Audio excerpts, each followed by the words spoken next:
चलिए तो शुरू करते हैं अब बजिंग स्टॉक, जिसमें खबरें हैं, खबरों के चलते एक्शन को देखने को मिल रहा है। उस एक्शन पर क्या रिएक्शन आपका होना चाहिए ये बताएंगे रुचित जी। खबर बताएंगे हम और रणनीति अपनी आप तय करेंगे खुद, सुन करके विश्लेषण को लेकर के आइए एक एक करके स्क्रीन पर। पहले बीईएल पर ही बात कर लेते हैं। अभी हालांकि इस पर चर्चा हो चुकी है, चर्चा करना नहीं चाह रहे थे लेकिन सवालों की झड़ी ऐसी लगी हुई थी, मुझे लगा कि एक बार बात कर लेते हैं। नतीजे काफ़ी शानदार, चौथी तिमाही मुनाफा 30% बढ़कर के 1797 करोड़ रुपए रहा। कंपनी की अगर हम आय की बात करें तो उसमें 32% का इजाफा देखने को मिला और ये बढ़कर के पहुंच गई है 8,564 करोड़ रुपए पर। कंपनी के ने डिविडेंड भी घोषित किया हुआ है। कुल टर्नओवर FY24 में वित्त वर्ष 2024 में 14% से ज़्यादा बढ़ा है और ये बढ़ करके रहा है 19,819 करोड़ रुपए। कंपनी की अगर हम बात करें तो 80 पैसे पर शेयर का डिविडेंड का ऐलान कंपनी ने इस क्वार्टर में किया हुआ है, जिसको अब शेयर धारकों की मंजूरी मिलने के बाद जो भी शेयर धारक होंगे उन तक पहुंच जाएगा। और कंपनी की 1 अप्रैल तक जो ऑर्डर बुक है वो 75,934 करोड़ रुपए की रहेगी है।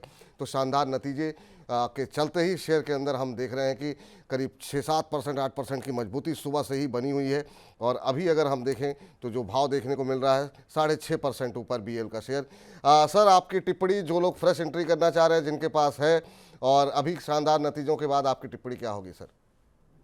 जिनके पास है वो ये स्टॉक में बने रहे। फ्रेश एंट्री के लिए अगर कुछ डिप मिलता है 255 260 की रेंज में, तो वहां पे फ्रेश एंट्री के लिए देगा और 300 रुपए के आसपास के लक्ष्य स्टॉक में एक्सपेक्ट करे।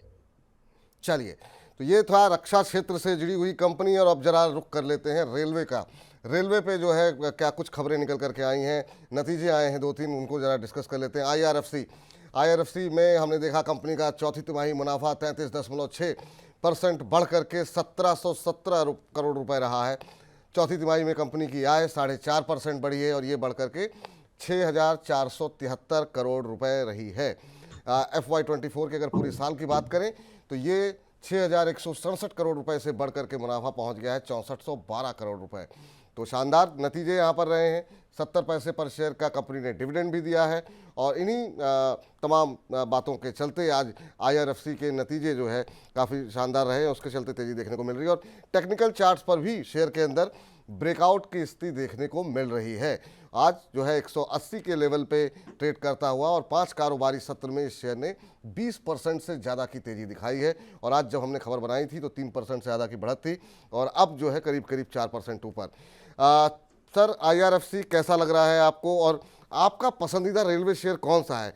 काफ़ी शानदार मूव जो है वो हम देख रहे हैं, इरकॉन हो, आईआरएफसी हो, बाकी जुपिटर वैगन में काफ़ी शानदार रैली रही है।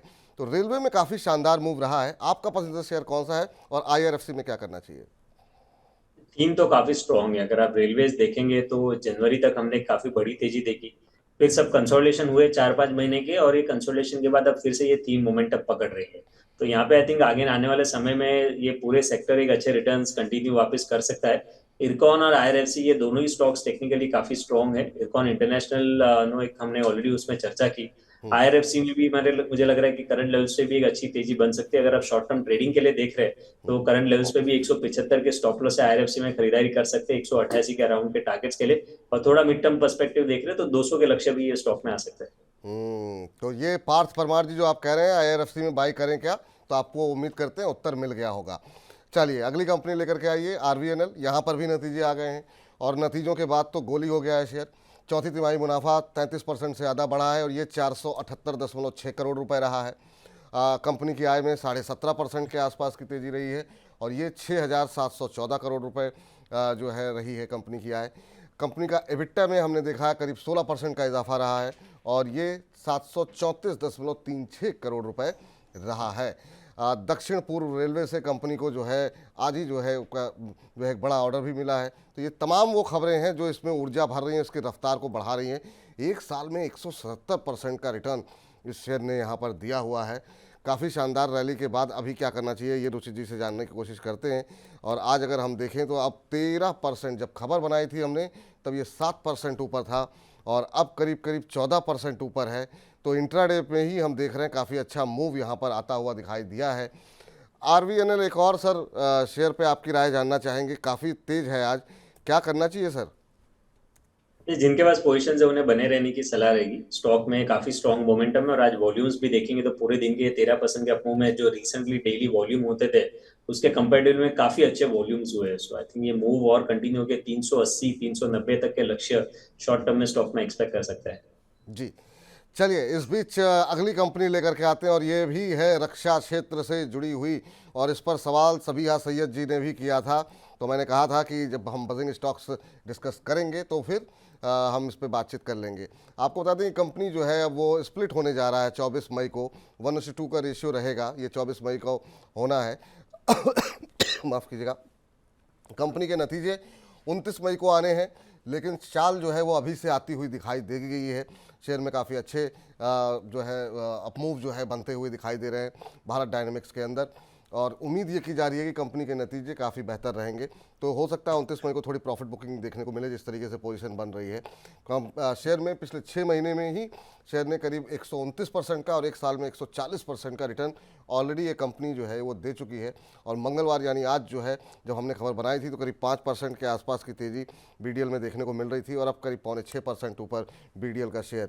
बीडीएल में सर नतीजे हैं 29 तारीख को, क्या सलाह रहेगी? कोई फ्रेश एंट्री लेना चाह रहा है तो कहाँ लेनी चाहिए? और जिनके पास पड़े हुए हैं भारत डायनेमिक्स के शेयर, उनके लिए क्या सलाह रहेगी? पिछले कुछ दिनों में काफ़ी शानदार मूव बीडीएल के अंदर देखने को मिला है। जिनके पास पड़े हुए उन्हें सलाह रहेगी कि स्टॉक में अपने पोजीशंस को होल्ड करें। बट रिजल्ट्स के पहले स्टॉक ऑलरेडी थोड़ा अच्छा मूव चल चुका है। सो मे बी अगर कुछ नियर फ्यूचर में थोड़े बहुत डिक्लाइन या प्रॉफिट बुकिंग आता है 2300 से 2400 की रेंज रहेगी कि जहां पे अगर मिलता है तो वहां पे रिस्क रिवॉर्ड रेशियो वापस फेवरेबल बनेंगे फ्रेश एंट्री के लिए। तो एग्जिस्टिंग पोजीशंस को होल्ड करें। अगर कुछ डिप मिल जाता है 2300 2400 के बीच में तो वो डिप में बाइंग के लिए स्टॉक में अपॉर्चुनिटी देखे। जी, चलिए तो ये रेल यहाँ पर ये राय जो है वो निकल करके आती हुई, और इस बीच चलते हैं अगली कंपनी के पास और देखते हैं यहाँ पर क्या खबर निकल करके आई है। और यहाँ पर बालकृष्णा इंडस्ट्रीज़ के भी नतीजे आए हुए हैं, काफ़ी शानदार नतीजे रहे हैं, और उसके चलते हम देख रहे हैं कि यहाँ पर मजबूती है। चौथी तिमाही मुनाफा 87.4% बढ़ करके 486.8 करोड़ रुपए रहा है। कंपनी की आय 16% बढ़ी है और ये 2682 करोड़ रुपए रही है। कंपनी के अगर देखें तो इसके बाद काफ़ी मिलीजुली प्रतिक्रियाएं ब्रोकरेज हाउसेस की तरफ से निकल करके आई हैं, और इस नतीजे को देख करके न्योमुरा ने कंपनी पर जो है काफ़ी सकारात्मक टिप्पणियां की हैं और इसके लक्ष्य को बढ़ाया है। बाय रेटिंग के साथ लक्ष्य को बढ़ा करके 3230 रुपए प्रति शेयर कर दिया है।